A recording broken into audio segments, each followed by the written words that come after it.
क्रोध ऐसी अग्नि है जिसमें आप स्वयं ही जलते हैं। महात्मा बुद्ध ने कहा था कि क्रोध को पाले रखना गर्म कोयले को किसी और पर फेंकने की नीयत से पकड़े रहने के समान है। इसमें आप स्वयं ही जलते हैं। तो दोस्तों, बहुत समय पहले की बात है। आदि शंकराचार्य और मंडन मिश्र के बीच 16 दिन तक लगातार शास्त्रार्थ चलता रहा। शास्त्रार्थ में निर्णायक थी मंडन मिश्र की धर्मपत्नी देवी भारती।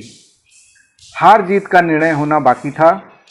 इसी बीच देवी भारती को किसी आवश्यक कार्य से कुछ समय के लिए बाहर जाना पड़ा।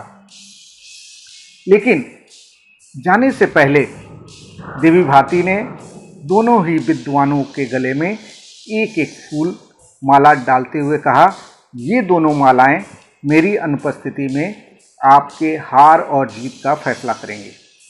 यह कहकर देवी भारती वहां से चली गईं। शास्त्रार्थ की प्रक्रिया आगे चलती रही।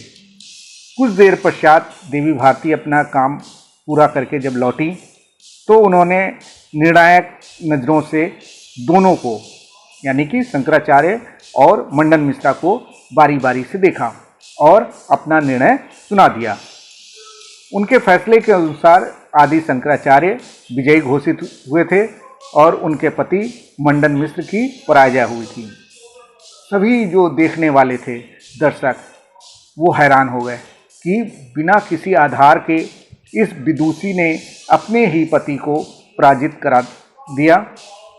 एक विद्वान ने देवी भारती से नम्रतापूर्वक जिज्ञासा व्यक्त की कि हे देवी, आप तो शास्त्रार्थ के बीच में ही चली गई थी, फिर वापस लौटते ही आपने ऐसा फैसला कैसे दे दिया?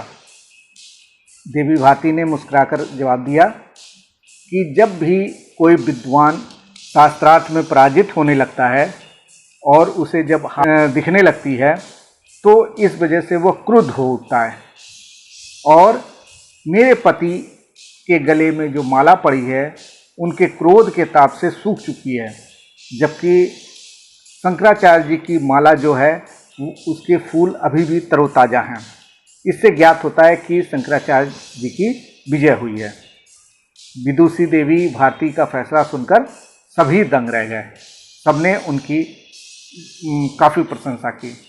तो दोस्तों, क्रोध हमारी वह मनोदशा है जो हमारे विवेक को नष्ट कर देती है और जीत के नज़दीक पहुंचकर भी जीत के सारे दरवाज़ों को बंद कर देती है। क्रोध न सिर्फ हार का दरवाज़ा खोलती है बल्कि हमारे आपस के रिश्तों में दरार भी डालती है। लाख अच्छाइयाँ होने के बावजूद भी क्रोधित व्यक्ति के सारे फूल रूपी जो गुण हैं उसके क्रोध की गर्मी से मुरझा जाते हैं। तो दोस्तों, क्रोध पर विजय पाना आसान तो नहीं है, लेकिन उसे कम किया जा सकता है।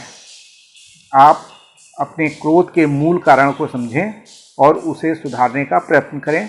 आप पाएंगे कि स्वतः आपका क्रोध कम होता जाएगा। तो दोस्तों, ये हमारी कहानी आपको कैसी लगी आप ज़रूर कमेंट्स कीजिएगा और मेरा चैनल जो है उसको ज़रूर सब्सक्राइब कीजिएगा ताकि अगला वीडियो आपको समय पर मिल सके। धन्यवाद दोस्तों।